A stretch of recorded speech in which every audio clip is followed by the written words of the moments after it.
नमस्कार. जय श्री कृष्ण. श्री कृष्ण चैतन्य प्रभु Nityanand, Shri Advaita Gadadhar, श्रीवासदि गौरभक्तवृंद. Enunciating text 14, text 15, text 16 and text 17 of chapter 16, Jay and Vijay curse by the sages of third canto, the status quo of Srimad Bhagavatam. Text 14. Satim vyadaya shrunvanto laghvim गुरवर्थ गहवराम विगाह यागार्ह गंभीराम न विदुस्तच चिकिरशीतम. The Lord's excellent speech was difficult to comprehend because of its momentous import and its most profound significance. The sages heard it with wide open ears and pondered it as well, but although hearing, they could not understand what he intended to do. It should be understood that no one can surpass the Supreme Personality of Godhead in speaking. There is no difference between the Supreme Person and his speeches, for he stands on the absolute platform. The sages tried with wide open ears to understand the words from the lips of the Supreme Lord, but although his speech was very concise and meaningful, the sages could not completely comprehend what he was saying. They could not even comprehend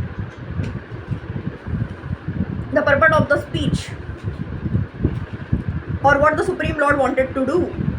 Nor could they understand whether the Lord was angry or pleased with them. Text 15. ते योगमाययारब्ध पारमेष्ठ्य महोदयं प्रोचुः प्राञ्जलयो विप्राः प्ररुष्टाः क्षुभितत्वचः.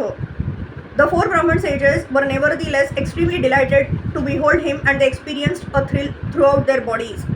They then spoke as follows to the Lord, who had revealed the multi-glories of the Supreme Personality through his internal potency Yogamaya.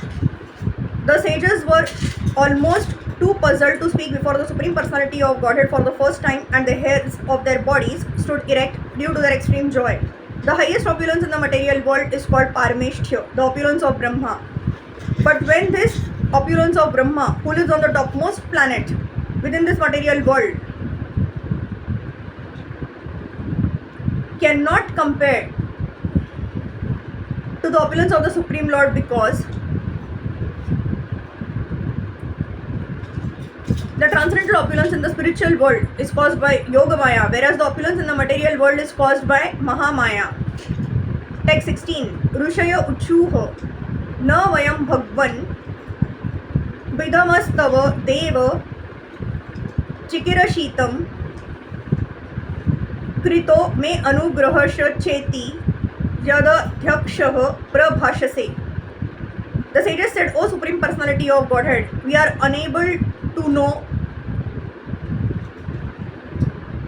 what was intended for us to do, for even though you are the supreme ruler of all, you speak in our favor as if we had done something good for you. The sages could understand that the Supreme Personality of Godhead, who is above everyone, was speaking as if he were in the wrong. Therefore it was difficult for them to understand the words of the Lord. They could understand, however, that the Lord was speaking in such a humble way just to show them his all merciful favor. Text 17. Brahmanyasya param daivam brahmanaho khilate prabho vipranam devadevanam bhagwanatma daivatama. O Lord, you are the supreme director of the Brahmanical culture. You are considering the Brahmanas to be in the highest position is your example of teaching others. Actually, you are the supreme worshipable deity, not only for the gods but for the Brahmanas also. In the Brahma Samhita, it is clearly stated that the Supreme Personality of Godhead is the cause of all causes. There are undoubtedly many demigods, the chiefs of whom are Brahma and Shiv. Lord Vishnu is the Lord of Brahma and Shiv, not to speak of the Brahmanas in this material world. As mentioned in Bhagavad Gita, the Supreme Lord is very favorable towards all activities performed according to Brahmanical culture, or the quality of control of the senses and mind, cleanliness, forbearance, faith in scripture, and practical and theoretical knowledge. The Lord is the super soul of everyone. In Bhagavad Gita, it is said that the Lord is the source of all emanations. Thus, he is also the source of Brahma and Shiv. Hare Krishna, Krishna Krishna, Hare Hare, Hare Ram, Ram Ram, Hare Hare.